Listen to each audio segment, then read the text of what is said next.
最近这个废铜回收的绩效真悬，结果台中代理的大明理，包括这个电火条啊，也佫有徛假电表的接地线，也就是压缩线，拢无去。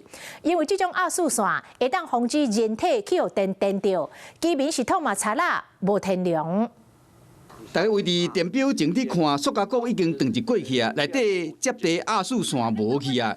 乡亲讲，迄天要披萨的时，才发现找无压缩线。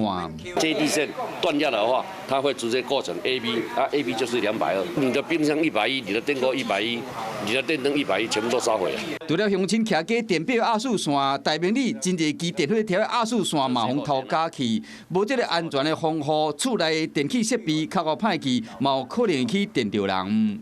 下雨天真的，如果不小心站在电线旁，一靠电线。就触电，那真的很危险。最近台湾废铜的回收绩效起价，造成这压缩线互偷加去。在地里长通知台电，希望讲赶紧派人来维修这压缩线，嘛请警方爱加强巡逻，保障民众的性命财产的安全。Hello， 我是张新文。想要抢先掌握最及时的新闻资讯吗？赶快订阅、按赞、开启小铃铛，锁定华视新闻 YouTube 频道。